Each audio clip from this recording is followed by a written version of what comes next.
నకిలీ స్నేహితుల్ని ఎలా గుర్తించాలంటే, వారు మీ జీవితంలోనికి వచ్చినప్పుడు వారు మీ యొక్క సమాధానాన్ని హరించి వేస్తారు. So number 1, they drain your peace. వారు మీ సమాధానాన్ని హరించి వేస్తారు. ఎప్పుడు గుర్తుంచుకోండి, ఎవరన్నా సరే ఒక వ్యక్తి ఫేక్ ఫ్రెండ్ అయితే కనుక మీరు గుర్తుంచుకోవాల్సింది ఏంటంటే, వారు మీతో గడిపినప్పుడు మీకు ఎలా ఉంటుందంటే గందరగోళంగా, ఆందోళనగా, గుండెల్లో గాబరాగా, ఏదో అయిపోతున్నట్లుగా మీకు అనిపిస్తూ ఉంటుందన్నమాట. వాళ్ళు మీ శాంతిని హరించి వేసేస్తారు. అప్పుడు వాళ్ళు వెళ్ళిపోగానే మీకు మళ్ళీ మనసు ప్రశాంతంగా ఉంటుంది. అమ్మయ్య, ఇది వెళ్ళిపోయాడురా బాబు, చాలా బాగుంది అని మీకు అనిపిస్తూ ఉంటే వాళ్ళు ఎవరో తెలుసా? Fake friends. వాళ్ళు వచ్చినప్పుడు నీకు మనశ్శాంతి ఉండదు.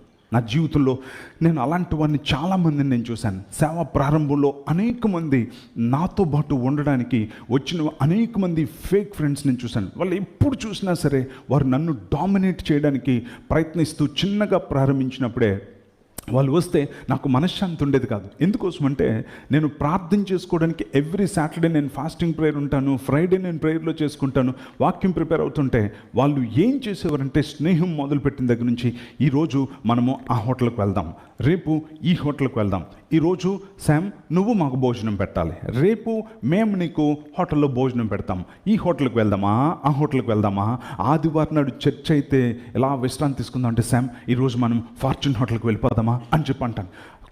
కొంతకాలానికి వాళ్ళు వస్తూ ఉంటే నాకు మనశ్శాంతి ఉండేది కాదు. ఎందుకోసం అంటే, నన్ను దేవునితో గడపనివ్వకుండా, దేవుని సంధిలో గడపకుండా, అప్పుడే దేవుని సేవ ప్రారంభమవుతుంటే బెస్ట్ అవుట్కమ్ కోసం నేను ఆలోచిస్తూ ఉంటే, వాళ్ళు ఎప్పుడు చూసినా ఆ హోటల్కి నేను తీసుకొని వెళ్తాను, నెక్స్ట్ నువ్వు మరుసటి రోజు నువ్వు తీసుకొని వెళ్ళి, వారమంతా హోటల్ తినడమే అయితే మన డబ్బులు ఆవిరైపోతాయి, మనకి దేవునితో సమయం వృధా అయిపోతుంది. అంటే అపవాది కొన్నిసార్లు అలాంటి వారిని ఎందుకు పంపిస్తాడు అంటే, సేవా జీవితాన్ని నాశనం చేసేదానికి.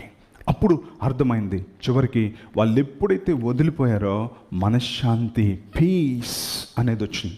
కొంతమంది అందుకోసమనే దే డ్రైన్ యువర్ పీస్. ఒక స్నేహితుడు నకిలీ వాడైతే కనుక వాళ్ళు వచ్చిన తర్వాత మీ ఇంట్లో మనశ్శాంతి ఉండదు.